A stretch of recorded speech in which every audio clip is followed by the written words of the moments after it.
Special thank you and remembrance of our folks that are not here today. Remember them in our prayers. They've gone forth carrying these precious seeds, this precious seed to the masses, and by all accounts it's been a pretty interesting morning. So hopefully we'll see them again very shortly now. Today we are going to make an examination of the issue of adultery. And I hope to specifically dive into the issue of divorce and remarriage and how that applies to the definition of adultery. And I'm going to say I zoomed through a few things here, so if anything that I say today doesn't make sense, or I don't spend enough time on some piece, let me know and ask me questions about it. But I decided to look at this topic for a number of reasons, and I've been thinking about this for a while. First, it seems to me that we haven't directly addressed it in depth for quite some time from this pulpit. Second, it constantly seems to me that it is cropping up in our public preachments, and this is becoming discussed more and more and more, it seems, and not in a good way. The issue of adultery seems to crop up. I mean, Blake Shelton can't seem to open his mouth without flaunting it anymore in some form or fashion. And it's just not a good thing. I've been told by a number of people in various forums lately, it seems, over the last few months, that divorce and remarriage isn't really adultery. And most recently, you guys saw this, our good friend and always a good source for angst and wonder, Pope Francis, basically told the whole Catholic hierarchy to look the other way from divorced and remarried people. One of the few things that monstrosity of the Catholic Church actually gets right, that divorce and remarriage is a sin, even if it's only a thin veneer of right. He's telling them to look the other way now and to, quote, let God work out the details. Shut up. It's the watcher's job to figure out the details and to know what's going on and to speak rightly about it. It was amazing reading some of that. And he just issued some new writing that I'm working my way through about the family, and it's enough to make you hurl. I can only get through a couple pages at a time. How this man, who calls himself the head of Christianity, wrests the Scripture. It is amazing. But finally, there are a lot of young folks in this body who are coming of age and I think need a very clear understanding of these matters. And so it's always a good idea to bring basic things into the forefront of our discussions. So let's first establish that adultery is a deeply pernicious sin that is a great offense to God. It isn't just how it is today, even though you've got divorce rates in this nation that are exceeding 50%, and globally they continue to skyrocket. This is not just how it is. Adultery is not the equivalent of a so-called little white lie. Adultery is a grave sin against God, both physical and spiritual adultery, as we will see. Now, adultery was explicitly forbidden under the moral law. And I distinguish this here as the moral law because I want it to be very clear. This is not some cultural anachronism. Right? It's not, well, that's how it was in the old days. Today it's different. We're more progressive today. We're more free thinking. Yeah, you're free thinking yourself straight to hell. The laissez-faire viewpoint that our generation takes toward adultery is not novel and it's not new, but it's growing worse. Adultery has existed since the fall. If you look at Adam and Eve's rebellion in the proper light, what they did was spiritual adultery in the garden. Now, and then Moses codified that adultery was forbidden in the judicial construct of Israel. And that it was not just a moral dictate when he wrote, "Thou shalt not commit adultery," at Exodus 20:14. So it's both. It's both a moral law and a judicial construct under the Mosaic dispensation. And for a long time, and in some places, it is still a part of the judicial construct. It's still illegal to commit adultery. There are states in this country where adultery is technically still against the law. And there are whole countries where it's against the law. But it's a moral law first and foremost. Now, I say that the idea of fidelity and loyalty to your spouse is not a new or unique issue that was introduced by the Mosaic Code. It is not just some seemingly arbitrary restriction on behavior, the way the world views, for example, the dietary law against eating shrimp. To most people, that looks very arbitrary. Right? It's prohibited just because it's said so. It's called prohibited. But adultery, the laws against adultery are moral. The prohibitions against adultery are frequently called part of the Noahide law, which is that set of moral laws that existed prior to the Mosaic Code. We frequently refer to those concepts as the laws of nature that are written on our hearts. It's stuff that's just no-brainer. Duh, it's wrong. You shouldn't do that. You don't kill people. That's a moral law that existed from well before the time it was written into the Mosaic Code. Same concept. Prohibitions against adultery are one of those laws that's written, as it were, with a diamond pen in stone upon our hearts. We know inherently it's wrong. And this was solidly established in the Garden of Eden at the creation. Therefore shall a man leave his father and his mother, and shall cleave unto his wife, and they shall be one flesh. Genesis 2:24. The word cleave here is the key. It is Strong's 1692, Dabak, I think is how you say that. And it means to cling or adhere. In its most literal sense, it means to impinge. Now, that's not a very common word these days, so if you don't know what impinge means, it means to affect, touch, to influence, to impact, or encroach. You can't impinge, like I can't impinge on Matthias because I'm too far away. I could maybe take a few steps and impinge on Caleb and Noah here. I could invade their personal space and impinge upon them. Right? That's the idea of the word. The sense of this word cleave is a loyalty, fidelity, and togetherness so strong that it cannot be torn apart. It's more than Gorilla Glue, if you've ever messed with Gorilla Glue. Don't put Gorilla Glue on your hands. Not good. Now, if you look at Genesis 2:23 and then follow on to 24, you find that it is a completion of the idea that Adam first expresses as when he says that she is bone of my bones and flesh of my flesh. It is more, though. This idea of cleaving is more than just that a man's wife is a piece of him, his flesh and bones, one body, because God took that piece of Adam to form Eve. This idea of cleaving indicates that there is an active and willful joining together of himself to her that Adam is expressing and declares to forevermore be true.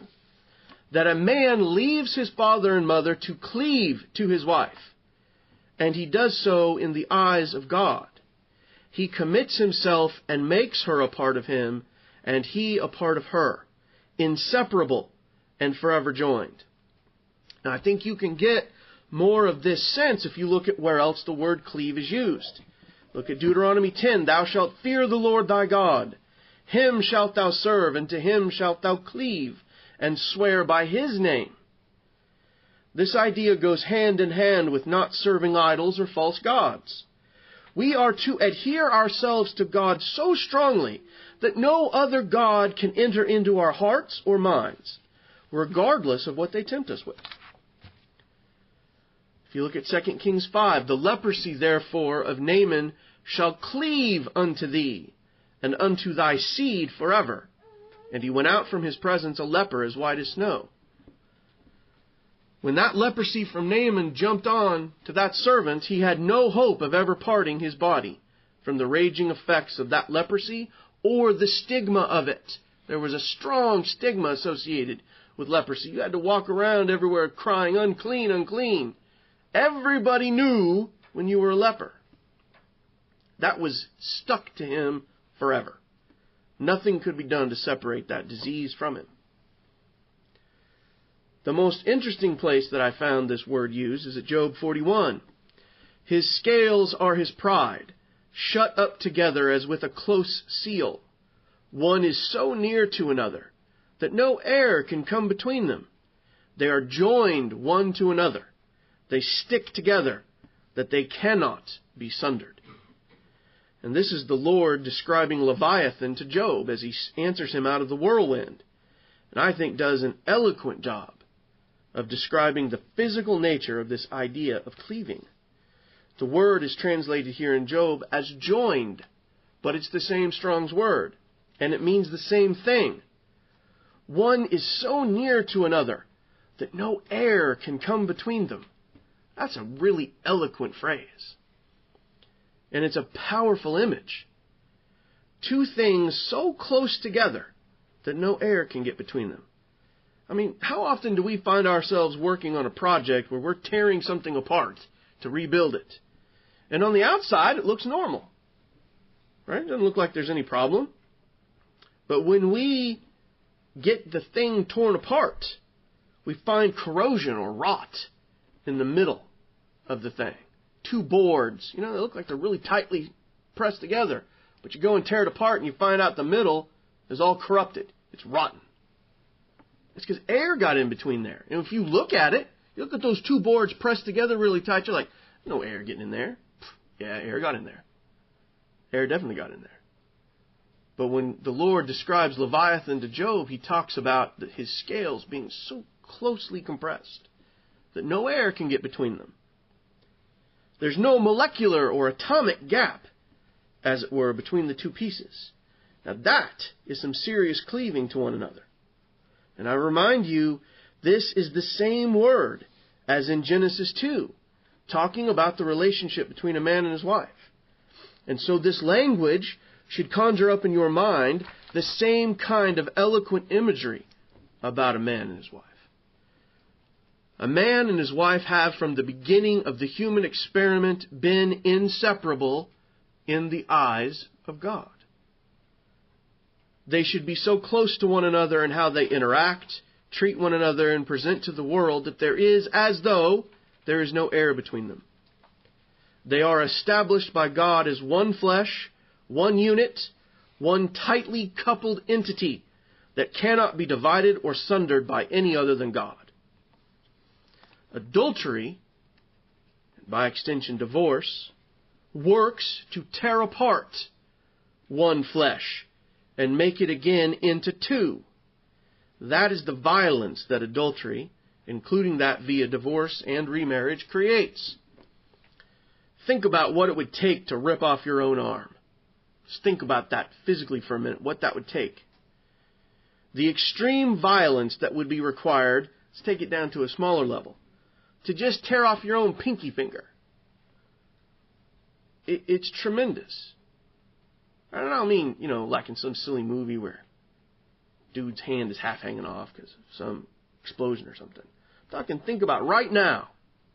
If you're going to tear off your pinky finger, what would it take to do that? And not just physically. I mean, I can see on faces some, like, ugh, right? The revulsion. You have to overcome the mental issue there, too.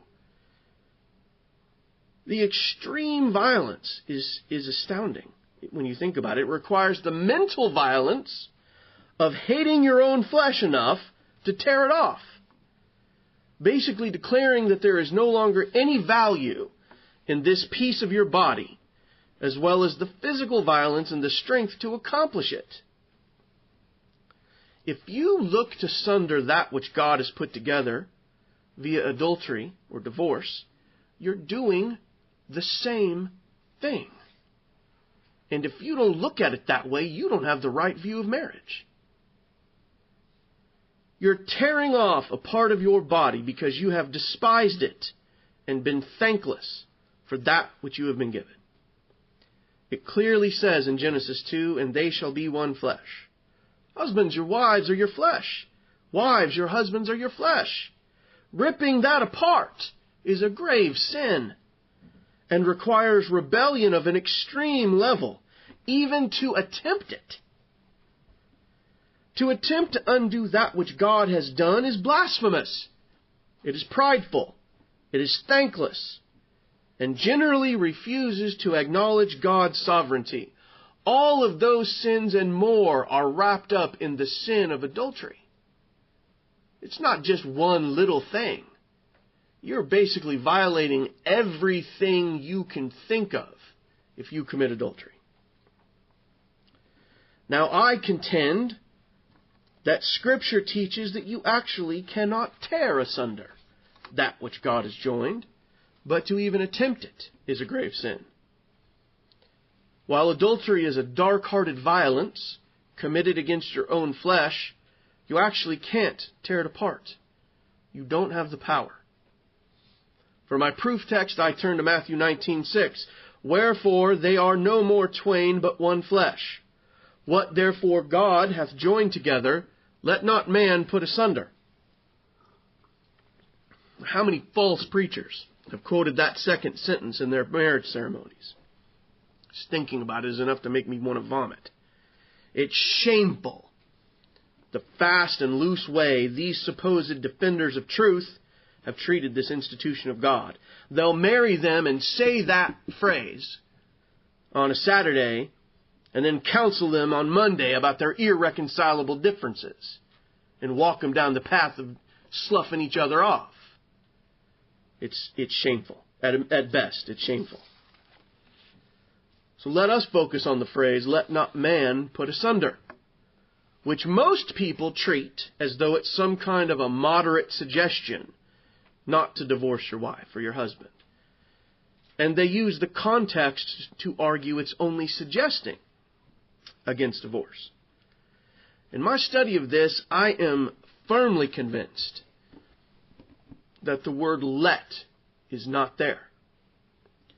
The word translated let not is 3361 in Strong's, and can also be translated, and frequently is, God forbid. It would be better translated, in my opinion, as God forbid man put asunder, or man cannot put asunder. In other words, this is not a passing suggestion, but an absolute commandment from the lips of Christ, that man not try to sunder this union of marriage that God has assembled. And if you look at the context, I think you can easily come to that conclusion. So let us all agree then that marriage is not a human institution, which the phrase, what therefore God hath joined, ought to conclusively prove to each and every one of you. Marriage is not a legal construct created by men to accommodate cohabitation between two people, and certainly not the cohabitation of two men or two women together, for God's sake. It is not a social contract, and I have frequently heard that phrase used, especially over the last few years as this supposed debate has raged about fag marriage and the social contract of it. Balderdash! It's not a social contract, and shut up that kind of talk. Have a little respect for your Creator. This is an institution of God. This thing that modern governments call marriage, where they issue a piece of paper with a couple of people's names on it, with some witness signatures, it is not marriage in the biblical sense. man's legal concept of marriage was perhaps at one time modeled after God's institution.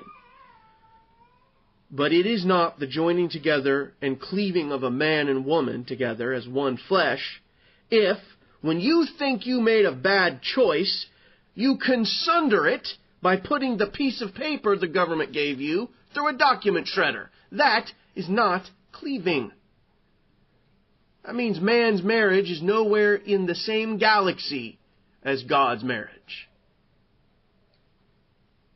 So let us then agree that once you've put that human piece of paper through the shredder, the next time you lie and promise until death do you part, standing in front of some false preacher who will tell you, let not man put asunder, in some glib voice, let us agree that that second or third or fourth time is not God joining a man and woman together as one flesh. He already did that. And you flipped him off with both hands. And if you could do it with your toes, you'd have done it with your toes too. A second marriage is not that man cleaving to his wife. He has not left father and mother to go cleave to her because he already left them. And that is a giant bald-faced lie, that till death do you part. So that's second or third or fourth or fifth or nth. And that's how we in the computer industry say lots and lots of times. Nth. That nth time, and I should have put marriage in quotes there, in the eyes of God and the angels, it is not a marriage. Let's be very clear about this thing. The only marriage that God recognizes is that first marriage. It is supremely irrelevant whether men say it is a marriage. What matters is what God says on this matter, because, as we've already agreed, and your silence was tacit agreement, marriage is an institution invented and established by God. So His rules prevail. His rules are perfect. And marriage is a beautiful thing when entered into by two people who fear God. On the other hand, divorce is a horrible, ugly, violent thing. Be very clear. Divorce is a man-made institution. What, you say? Divorce is codified in the Mosaic Law. And of course, I only think that the people inside these walls could even make this argument. Most of the people outside the walls wouldn't even know it's in the Mosaic Law. So that should make it okay. Divorce is peachy in the eyes of God if it's in the law, right? Well, first of all, no. But you're right, if you make that argument to me. It is found in the law. And here's where. When a man hath taken a wife and married her, and it come to pass that she find no favor in his eyes, because he hath found some uncleanness in her, then let him write her a bill of divorcement, and give it in her hand, and send her out of his house. Deuteronomy 24:1. But that doesn't, 1, give carte blanche approval for divorce, or 2, mean it is of God's invention. Pay close attention here, because somebody might say, well, it's in the Bible, it must be of God's invention. Well, let's work through that. Look closely at this law of divorcement. Where is it found? It's not found in Leviticus. It's found in Deuteronomy. And there are some very specific differences between those two books of the Bible and the reciting of the law. And I think Gill does a really nice job in his preface to his commentary on Deuteronomy to explain the significance of those differences. This is a little bit long, but I'm going to quote this is his introduction to his exposition of Deuteronomy. This book, meaning Deuteronomy, is sometimes called Elah Hadabarim. I don't know if I said that right. From the words with which it begins. And sometimes by the Jews, Mishneh Torah. So if you're reading an expositor and they say from the Mishneh Torah, it's talking about their commentary on Deuteronomy. Or that is the repetition of the law. And so in the Syriac version, with which agrees the Arabic title of it. And when the Greeks, and we after them, call it Deuteronomy, it is not to be understood of a second or a new or another law, but of the law formerly delivered, but now repeated, and also more largely explained. To which are likewise added several particular laws, instructions, and directions, all which were necessary on account of the people of Israel, who were now a new generation, that either were not born, or not at an age to hear and understand the law when given on Mount Sinai, the men that heard it there being all dead, excepting a very few. And these people were also now about to enter into the land of Canaan, which they were to enjoy as long as they kept the law of God, and no longer. And therefore it was proper they should be reminded of it. And besides, Moses was now about to leave them, and having an hearty desire after their welfare, spends the little time he had to be with them by inculcating into them and impressing on them the laws of God, and in opening and explaining them to them and enforcing them on them, which were to be the rule of their obedience and on which their civil happiness depended. Now, you might ask, if he just wanted to inculcate the law to them, why didn't he just reread what he already wrote? Right? Well, I draw your attention to the phrase, to which are likewise added several particular laws, instructions, and directions, which I use then to highlight this passage. At Matthew 19:7 and 8, they say unto him, Why did Moses then command to give a writing of divorcement, and to put her away? He saith unto them, Moses, because of the hardness of your hearts, suffered you to put away your wives. But from the beginning it was not so. The law, as laid out in Leviticus, is the law that was established from the beginning of mankind. It wasn't something new that was just made up on the spot as God spoke with Moses. Remember what I said about the Noahide laws. Put another way, there is nothing in the moral law of Moses that wasn't laid down and made clear with Adam in the Garden of Eden.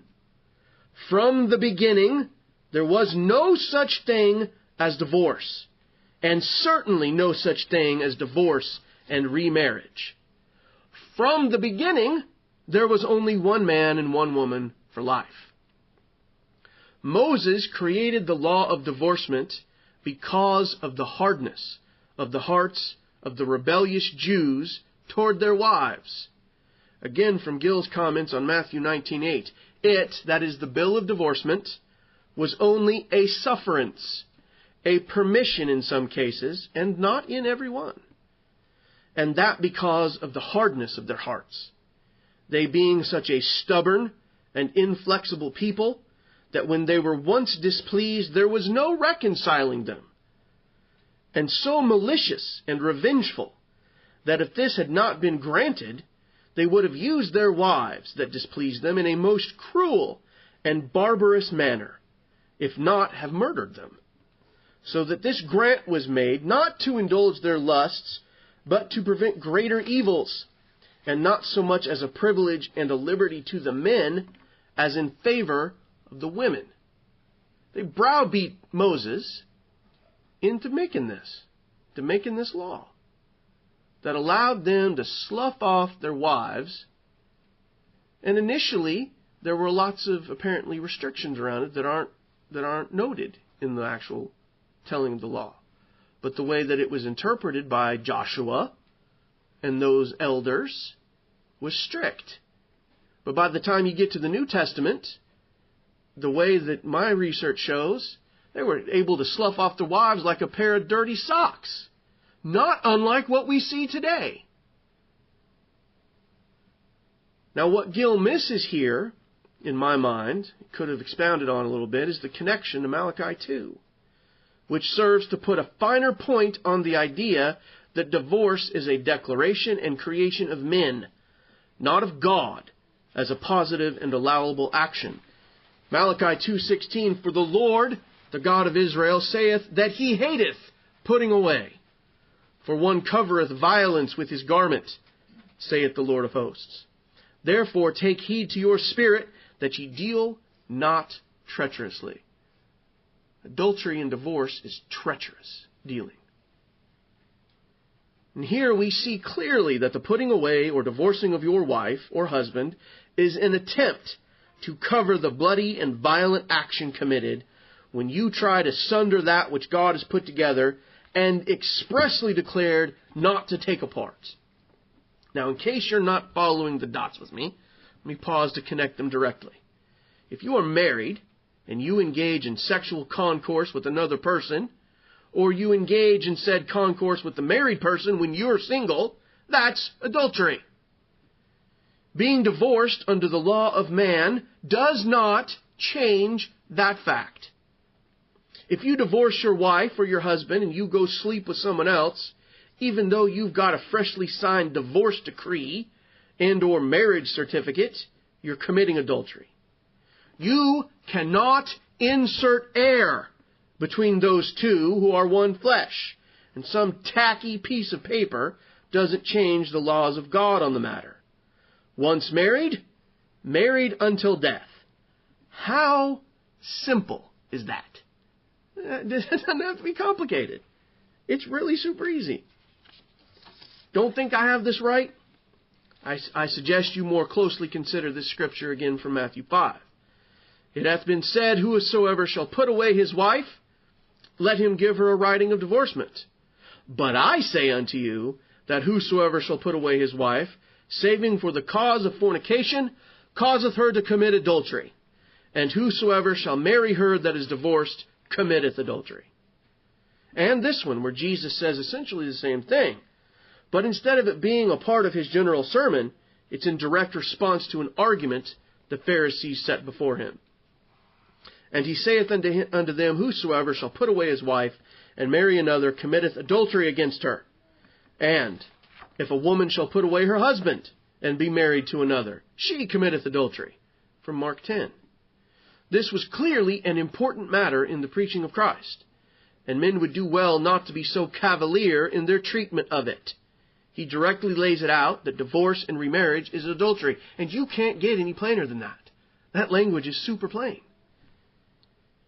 But wait, you might say, what about Paul's treatment of the marriage of unbelievers and unbelievers, of believers and unbelievers? Doesn't he lay out that divorce and remarriage is acceptable in that case? No, he does not. Let's look at the text. And unto the married I command, yet not I, but the Lord, let not the wife depart from her husband, but, and if she depart, let her remain unmarried, or be reconciled to her husband. And let not the husband put away his wife, but to the rest speak I, not the Lord. If any brother hath a wife that believeth not, and she be pleased to dwell with him, let him not put her away. And the woman which hath an husband that believeth not, and if he be pleased to dwell with her, let her not leave him. For the unbelieving husband is sanctified by the wife, and the unbelieving wife is sanctified by the husband. Else were your children unclean, but now are they holy. But if the unbelieving depart, let him depart. A brother or a sister is not under bondage in such cases. But God hath called us to peace. That's 1 Corinthians 7. Where those who use this passage to justify divorce and remarriage focus is on this phrase. But if the unbelieving depart, let him depart. A brother or a sister is not under bondage in such cases. See, they say, Paul says we aren't under bondage. Well, friend, if you consider your marriage bondage, there is your first fundamental problem. That's just, the foundation's rotten. That's also the first clue that divorce isn't what Paul is talking about here. I don't find a single verse in the Bible that refers to marriage as bondage. If I've missed something, I'd be happy to be corrected, but I think it's an important point here. Marriage is a joining, a cleaving of one to another willfully. Bondage is forced servitude. Marriage is a blessed union of two souls to be help meet for one another, not slavery. The situation of a believer and unbeliever can be a very difficult one, especially if the unbeliever cannot see past their own selfish ways, or the believer cannot accept the crook in their lot of having an unbelieving spouse. But that little difficulty does not absolve a person from their duty to their own flesh, and in fact may actually present a heightened need to focus on how to help the unbeliever. What Paul is exhorting us to here is to first live peaceably, if at all possible. And secondly, understand there is no obligation to put that unbelieving person into a state of bondage, to keep them in the house, as it were. If they cannot abide the truth, there is nothing you can do for them. And you should not try to hold them hostage, as it were, with some sort of bondage or heavy obligation. If they can't live peaceably, let them go. And understand you are not under obligation to chase them down. At no point here does Paul even hint that you then have the right to go file for divorce, much less then marry someone else. He doesn't even come within a country mile of making that argument. It is about consoling the believer who understands that they are flesh of my flesh and bone of my bones, who understands that cleaving and is distressed and distraught over how do I not suffer that ripping apart. I tell you that if your husband is an unbeliever and wishes to depart, that should not distress your soul, that you are somehow responsible for that, or your wife. That's what Paul is saying. There's no obligation there. You cannot save their soul. You cannot chain them to the doorpost and keep them there. There's no obligation. Not even close to saying, well, the marriage is dissolved. They were an unbeliever. That doesn't make any logical sense in light of all the rest of Scripture. Remember that under the Levitical code, adultery was very, very serious business. And the man that committeth adultery with another man's wife, even he that committeth adultery with his neighbor's wife, the adulterer and the adulteress shall surely be put to death. That is some grave business. If you can be killed for doing a thing, you probably want to avoid doing the thing. Now, as a small aside, I want to note here that both the man and the woman are called out as being bound for death. There is no ambiguity here. There is no mercy afforded. There is no finger pointing or one being more at fault than the other. It takes two to tango, as they say. If a man and woman were discovered in an adulterous relationship, they were to be put to death. Now, I've had some people argue from a really warped understanding of the law of jealousy, found at Numbers 5, which I'm not going to get into, but you can read it for yourself, that adultery is primarily only something women can be convicted of, since many men in Scripture had multiple wives, like Abraham and David and Jacob, etc. And the law of jealousy only allows for the woman to be brought forth and tried if she is suspected of adultery. Now, these folks primarily argue from either a complete misunderstanding or a willful wresting of verse 31 in Numbers 5, which says, "Then shall the man be guiltless from iniquity, and this woman shall bear her iniquity." They argue that the verse means the man with whom the woman has arguably committed adultery is guiltless. Of course, that's balderdash. All you have to do is read it. Read the context, and you can see this. Total balderdash. The man referenced in verse 31 is the woman's husband. The point being that if a husband is stricken with suspicion and jealousy that his wife has committed adultery and takes this remedy under the law of jealousy, rather than hating his own flesh and building up resentment and anger and hatred toward her in his heart, whether she is guilty or not, he has committed no sin in his jealousy, if he takes this remedy. If, on the other hand, he holds that suspicion in his heart and does not act according to the law, but takes some other course of action, he has committed a sin and is guilty of not properly guiding his wife toward repentance and dealing with his house. The law of jealousy is about, look, jealousy, I am a jealous God. His name is jealous. Jealousy is a serious matter. And the Lord provides a way to deal with that. And if you don't use His remedies, you use your own, you're on your own.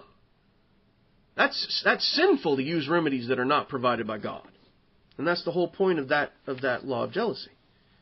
Now, this kind of argument that these people make is very specious, and it demonstrates a complete inability to understand simple English, much less Scripture.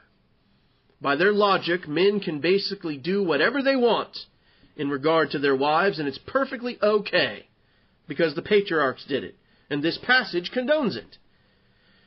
And I make this little aside because their argument demonstrates the lengths to which men will go to in order to justify their sins and make the Bible seem confusing or complex in its dealings with simple matters.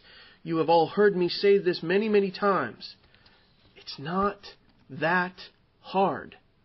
The Lord makes these important matters simple to understand. And one of the first ways you know if somebody's gone preaching and left preaching and gone to meddling is if they make it complicated. Most of the times, it ain't that complicated. And let's be clear about the core of this argument as well. The patriarchs did it, so why can't we? The patriarchs doing a thing doesn't make that thing okay. It doesn't excuse it in the least. David committed cold-blooded murder in his lust-driven desire to have Bathsheba and try to cover up his adultery. That isn't okay. The adultery wasn't okay, and the murder wasn't okay. You cannot look at that event and draw any other conclusion unless you're trying to cover up or excuse some darkness in yourself. What David did on all accounts was wrong, and the Lord rewarded him for it pretty severely. Don't use someone else's bad behavior to justify your own. Now, look, adultery is soul-damning stuff. Literally, soul-damning. The Scripture bears it out. But whoso committeth adultery with a woman lacketh understanding. He that doeth it destroyeth his own soul. And that's not just the guys, ladies. That word destroyeth means just what you probably and what you should think it means. Eternal destruction and punishment. You commit adultery without repentance, you go to hell. End of subject. If you won't acknowledge that sleeping with the woman you call your third wife is really living in an adulterous relationship, you're not repentant, and you're headed for hell, and you will not eat at this table. Period. It isn't just the first time you sleep with her or him. It's every single day. Everything you do, calling it man and wife, is adultery. It's every good morning kiss and everything else you do with that person who is not your spouse. Every day you live in that relationship, you are renewing that sin. And you cannot say you are repentant until you leave it. This is really simple and does not need to be complicated by a lot of rationalizations and legalistic mumbo-jumbo. No offense, John. The biblical standard is very, very simple. One man, one woman, one lifetime, period. No divorce, no remarriage, no polygamy, no polyandry, and for the love of God, no fag or dyke marriage. No animal marriage either. And you just wait. It's coming. I have no doubt. With all this identity talk, I mean, today I wake up and I want to identify as a black panther, maybe? Why not? I mean, if I can identify, despite the fact my chromosomes and my body say I'm not a woman, if I can identify myself as a woman, if I want to identify myself as a front door, maybe I should be able to do that. Or the northern spotted owl. Hey, I want to be on the endangered species list. So if you look crosswise at me, it's a crime. Why not? Guys, it's coming. I mean, I'm trying to be funny about it, but I don't have any doubt. Animal marriage is coming. Now, God is very merciful to us and keeps these things simple for us to grasp a hold of, to cleave to. And Paul teaches us about the one thing that can actually sever or dissolve this bond. So then if, while her husband liveth, she be married to another man, she shall be called an adulteress. Again, the whole more confirmation that the idea of divorce and remarriage is adultery. But if her husband be dead, she is free from that law, so that she is no adulteress, though she be married to another man. Romans 7. Now this doesn't, again, just apply to the woman. It applies equally to men. But in the context in Romans 7, it is more expedient to use the specific case of the woman, since Paul is making the argument that the body of Christ has removed our bond to the law of Moses and the manner of worship prescribed therein, replacing it with the New Testament church. And it is not spiritual adultery to bond ourselves, particularly at that time the believing Jews, as the bride of Christ. It is, as it were, that their first husband, the worship at the temple and the daily sacrifices, is dead. And now they are free to bond themselves to New Testament worship. These are very heavy and weighty matters, and I submit should occupy some of your thoughts from time to time. This idea that we are the bride of Christ, there's a lot of heaviness to that as it relates to the Jews. That was a big deal as they transitioned from Judaism to Christianity. And there's a lot of deep, you read through Romans and and Hebrews and there's a lot of really deep instructive language in those books to study. Now this generation's response to these heavy ideas is to ask why adultery is such a big deal. I mean, think about it. Every time we tweet something about, Blake Shelton or one of these adulterous buffoons, what's the response? It's largely yawn, ho-hum, big deal. He didn't get along with whatever whore number 3 was, so let's take up with whore number 4. Oh, they're a cuter couple. They really seem to be a good match until next Tuesday when they're not. It's sick. There's no seriousness, there's no gravitas to these people about this very weighty matter. They say things like, it's not like murder or being a hate monger. Somehow that equates. And besides, if you say you're sorry and make it up to your husband or wife, you send her some flowers, you buy him a new car, whatever, and they forgive you, it's all right, it's all good, right? It makes my stomach churn, the way these people treat and talk about this. That kind of talk says you are a blithering idiot when it comes to the significance of marriage and God's symbolism in it. And for the good of your soul, you really should stop being a blithering idiot. Is there room for forgiveness? Yes. And I'll get to that in a minute. But cavalier thinking and the talk of blithering idiocy is bad for the soul. And young people, look, you got to take these issues seriously. This is not 40 characters of funny, or 140 characters, however many it is. This is not something that can be put under the carpet with an Instagram post. This is heaven and hell. Issues of the church and Christ are wrapped up in these matters of marriage and adultery and divorce. You do well to understand them and to ask people about them, so you make sure you understand them.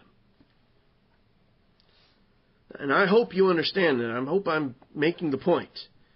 Marriage is a symbol of Christ's relationship with His church. And He did not take many brides. He took one, and only one. There are 70 queens, and 80 concubines, and virgins without number. My dove, my undefiled, is but one. She is the only one of her mother. She is the choice one of her that bare her. The daughters saw her and blessed her. Yea, the queens and the concubines, and they praised her. Song of Solomon 6, 8, and 9. There are many options, many choices that Christ could make. There are many queens, concubines, and virgins that could have been chosen in the earth, but He chose His one, His church, to be His bride. He could have chosen all churches, all religions in the earth, as those who put forth the false notion that all religions are just spokes of the same wheel. All go to the same spots. He could have chosen all of mankind to make His promise to cleave to. But as we've recently heard, there is clear and convincing scriptural evidence that He did not. He could have done any of an infinite number of things, but He made this bond, this unbreakable, unsunderable bond, with and only with His church. This bond cannot be broken. His mind cannot be changed because He is the same yesterday, today, forever. And importantly for us, His bride cannot desert Him. And none of those other stately or whorish women hold so much as His least attention or any attraction for Him. There is nothing to draw Him away from His beloved or even cause Him to divert His eyes in their general direction. In His sight, there is only one choice to have been made, and He made it. He made it for His bride.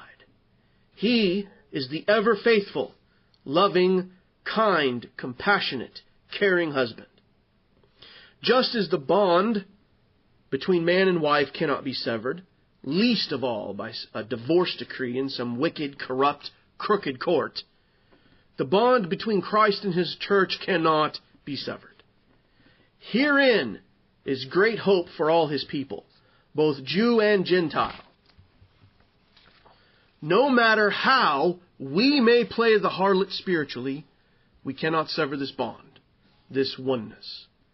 Our infidelity will not separate us from Him because He has decreed that it cannot.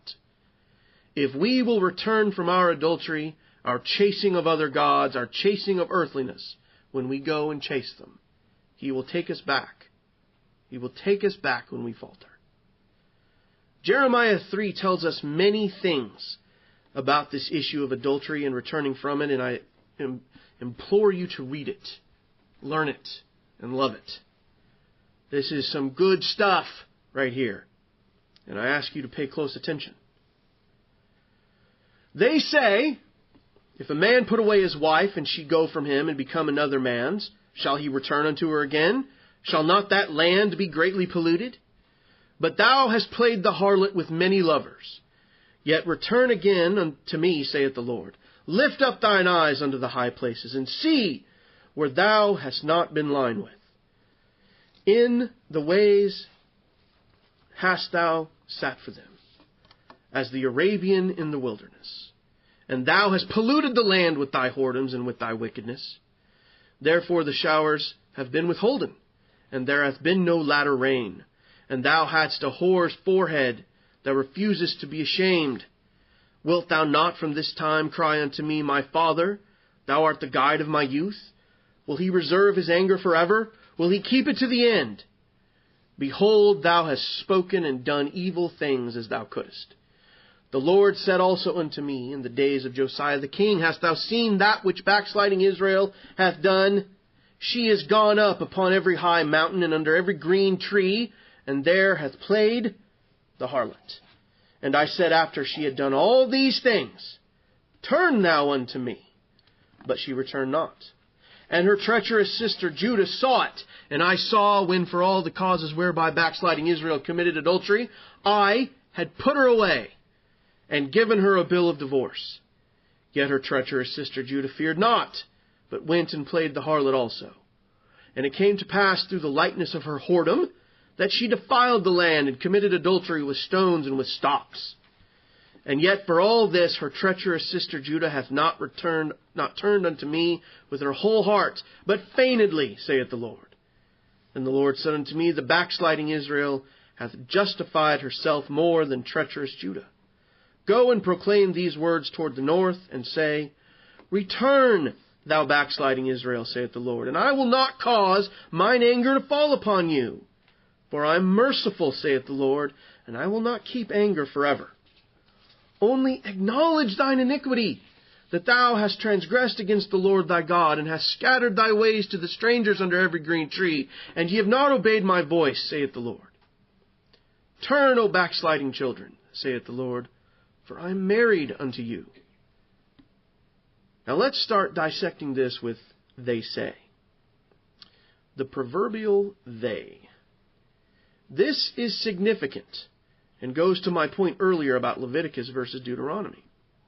They say, and not I say, or the Lord saith, or the voice of the Lord hath said, or anything even remotely close to these things to indicate that God said this thing and commanded it.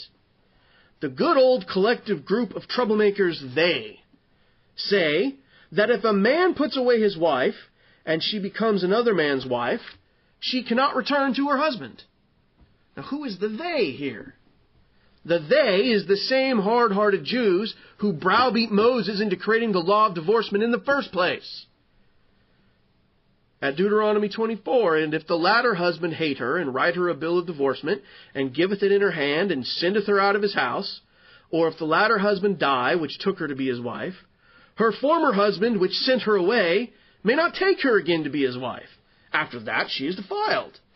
For that is abomination before the Lord. And thou shalt not cause the land to sin, which the Lord thy God giveth thee for an inheritance. I'd never quite looked at this thing this way before, until I connected this back with Jeremiah 3.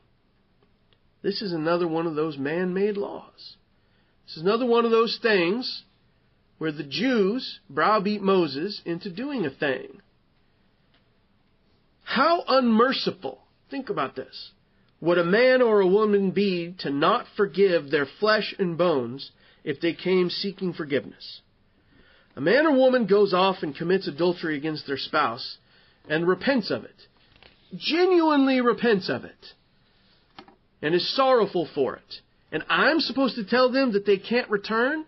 That one flesh is somehow now two? I'm supposed to make that call? That makes no sense in the light of God's example here at Jeremiah 3 and what he says in Matthew 19. Now, am I going to force that woman to take her adulterous husband back into her bed and forgive him? I'm not sure how I'd do such a thing. But I sure can't use Scripture to forbid it. And I think there's argument to be made that if you were to find yourself in that situation, you should at least try to forgive the offending party if you believe they are actually repentant and you call yourself one of God's people. We must forgive everything. That's a pretty hard one. I got to tell you, I don't know how I could make that argument, but it's there. If you find yourself on the other side of that mess, a mess that your lust and covetousness created, get your backside away from that other woman and do whatever it takes to make it right with the flesh of your flesh. Short of leaving the church of the Lord Jesus Christ, there is nothing you shouldn't lower yourself to do to make a situation of treachery and deceit right and to give her reason to forgive you.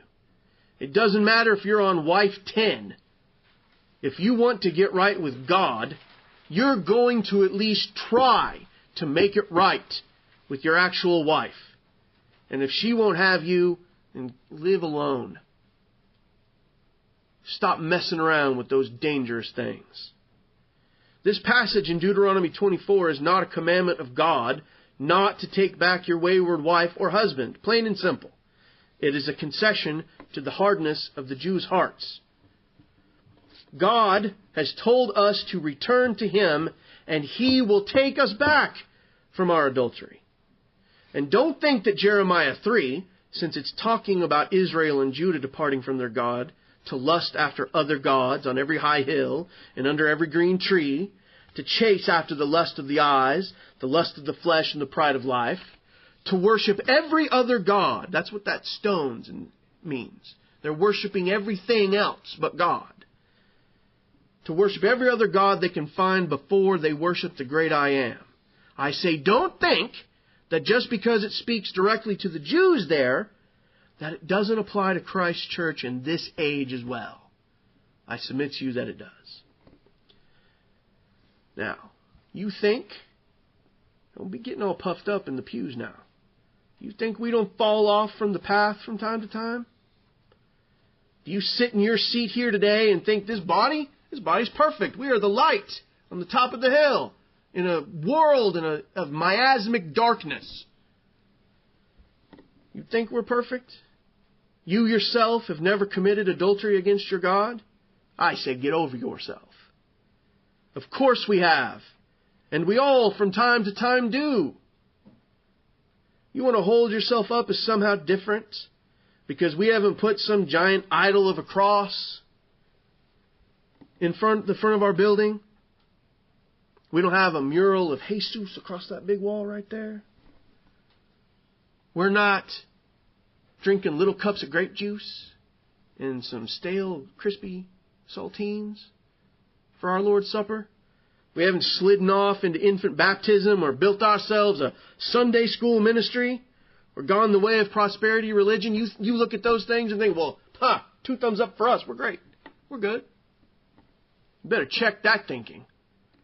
That is the very trap the Pharisees so horrifically fell into. They held themselves out as holy and beyond reproach, and then they corrupted from the inside out and fell apart. Let us avoid that pitfall, friends. I remind you of this verse, but I say unto you that whosoever looketh on a woman to lust after her hath committed adultery with her already in his heart. Christ clearly tells us that it doesn't take physically committing a sexual act with someone who is not your wife or husband to commit adultery. The desire to do so is enough to be guilty of this vile sin. By extension, then it doesn't take walking into a Catholic whorehouse and bowing down to a statue to commit spiritual adultery and fall into idolatry. I submit to you that every time you look longingly at some other way of life, you covet some aspect of life that isn't God's way, that every time you look to another god, including capitulating to your pride, conceit, and lusts, I say we commit adultery in our hearts toward the bridegroom. That is the evil of sin. That is what we must avoid at all costs. Every single instance in our lives where we seek some easier path, or some vengeful way, some direction that is not explicitly and clearly based in Scripture, a way that comes from the darkness of our own wisdom and the vanity of our own pride, we are committing spiritual adultery. Now let's understand verse 28 a little more clearly. If you look at chapter 5, verse 27, you have Christ saying, Ye have heard that it was said by them of old time, Thou shalt not commit adultery. Now this ye have heard is very similar to they say in its meaning. Obviously the law says Thou shalt not commit adultery, so it's not quite the same. And Christ is clearly not laying out some argument that committing adultery is only a cultural taboo or something that the Pharisees made up. Christ here is clarifying a very important part of the moral law.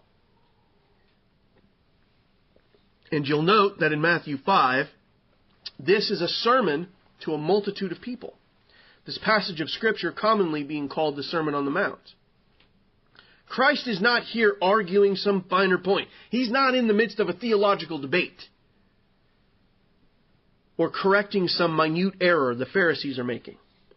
This is general and broad-based declaration of truth delivered by Christ as he preaches a sermon. That means it applies to everyone universally. It's a great big, hey, listen to this and pay attention. Now, the Pharisees had developed an especially bad habit of taking a super legalistic view of the law. And it is that uber strict by the book and only the words in the book approach that Christ is openly preaching against with this point that he makes about looking at a woman is enough to be committing adultery. The common teaching of the day was that unless you committed an actual physical sex act with a married man or woman, you weren't committing adultery, and therefore weren't sinning if you just had lewd thoughts about your neighbor's wife, for example. To put that in modern parlance, it's okay to look, but not touch. Barf. I can't tell you the number of times I hear people say that in my workplace. It is astounding. And it's enough to make me literally sometimes want to hurl. But to see the folly of this, apply that logic to something else, like murder. In this mode of thinking, it would be okay to plot the murder of a person down to the most minute detail, as long as you don't actually kill them. You hand the plan to somebody else, that would make you not guilty of murder, even though you're the one that planned it. You're the one that thought it through. You're the one that hated that person enough to want to see them dead. Well, how foolish a way to think is that? It makes no sense and goes against the clear spirit of the law. The Pharisees spent a great deal of time teaching this folly in this context and in many others, as it was self-serving and allowed them to appear pious and righteous all the while they wallowed in their sins. Christ obliterates their teaching in one fell swoop. He teaches us without ambiguity that the desire to take up a sin is just as bad as the doing of it. Again, very simple. This is the danger God's people face every day. This is what we must war against and plainly declare to the world to be careful of. If we do not check ourselves every minute of every day, looking to the ways of God and how He has commanded us to conduct ourselves as His ambassadors, keeping our eyes on that straight gate, focused on our beloved bridegroom, our eyes can be so easily diverted to chasing after the whore of Babylon. If we do not give all diligence, to making our calling and election sure, to fight for the prize which we seek, we will not attain to it, and instead will fall to the wide path that leads to destruction. Make no mistake about it, especially you young people who think in your youth you're strong. I can't be tempted. There are many queens, concubines, and virgins who are all very alluring, seeking to draw us away from our beloved, and their temptations are all deadly to our souls. As I said before, though, our God provides us hope. Not hope that we should tempt Him and treat Him as the children of Israel did, not taking His warnings seriously, not seeing their peril, closing their eyes and ears, hardening their hearts to His ways. No, let us not take this mercy for granted, but let us see it as a beacon of hope to us as sinners. Turn, O backsliding children, saith the Lord, for I am married unto you. He commands His adulterous people who have chased other gods to return, for He is married to us. He cleaves to us. We must cleave unto Him. And look at verse 8. And I saw when for all the causes whereby backsliding Israel committed adultery, I had put her away and given her a bill of divorce. This provides further evidence that the bill of divorcement does not sunder the marriage bond. God took the path that the Jews established. You committed fornication against me? Here's your bill of divorcement. They established that rule. Now live by it. You made the bed, now sleep in it, as they say. And that's what God's doing here. He's throwing that back at them. You wanted it, and you couldn't even live by the rule that you yourselves established. And so here's your bill of divorcement. But it didn't sunder the marriage bond. That's the important piece. God Almighty in His infinite mercy affords us a path back to Him. Here is one of the greatest and most glorious mysteries of Scripture. This is a great mystery.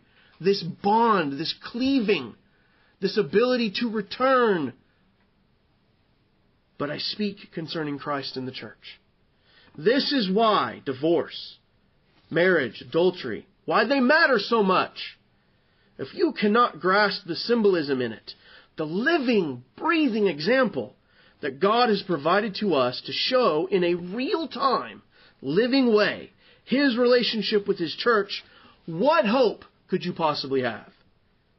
The treatment of this matter is as strong an indication of where the candlestick is in the earth as possibly any other sign.